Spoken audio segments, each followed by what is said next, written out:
আজকে একটা জিনিস দেখাবো আপনাদেরকে। দেখেন, এইটা আমি রাজস্থানে আছি, আন্ধি হচ্ছে এটা। আমি আন্ধি আন্ধি রাজস্থানে যে আন্ধি বলে সে আন্ধি হচ্ছে। খুব হাওয়া, খুব ধুলো। দেখবেন, দেখেন, এই দেখেন। আর এটা আমার একটা দাদা, মঙ্গলু ভাই। আর এদের কঠিন আন্ধি হচ্ছে। আর এই টাইমে একটা আপনাকে জিনিস দেখাচ্ছি, দেখবেন। ময়ূরের এক দল, 8-10টা হবে কি, তার বেশি তো কম হবে না। বাচ্চা বোধহয় এগুলো, শায়দ আমি বুঝতে পারছি না। এই দেখুন, এই দেখুন, এই দেখুন। বাচ্চা মনে হয়, কিন্তু বুঝতে পারছি না এটা কি বাচ্চাই লাগছে আমাকে, কারণ হয়তো বড় হয়নি। এই দেখুন,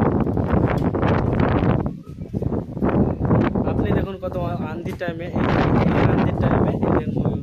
তারপরে এই আন্ধির টাইমে আমি সেফটি না, এই ওয়েটিং রুমে আছি এখন। কারণ ওয়েটিং রুমে আমরা বসে আছি।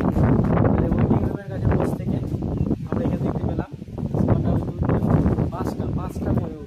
আরও ছিল, আরও উঠে গেল। আনন্দ হচ্ছে তো, তার জন্য। আপনি একটু থামেন, একটু 5 মিনিট পর আরও দেখাচ্ছি আপনার কাছ দিয়ে। একটু থামান।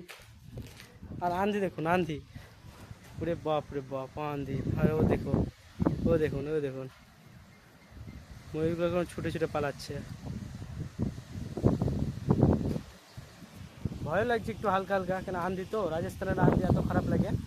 ধুলো মুলোতে চোখ মুখ ভর্তি হয়ে যাবে। অনেক অনেক অনেক ধুলো। এখান থেকে যে 20 মিটার দূরে কে আছে না আছে কিছু দেখা যাচ্ছে না। আপনারা দেখুন,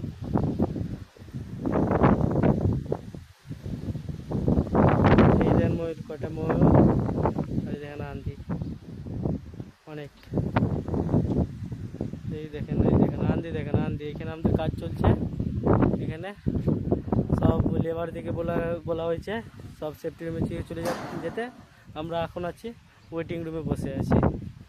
সবে আমরা এখন 2-3 জন ওয়েটিং রুমে আছি, বাদ বাকি সবকে সেফটি রুমে পাঠিয়ে দেওয়া হচ্ছে এই আন্ধির জন্য।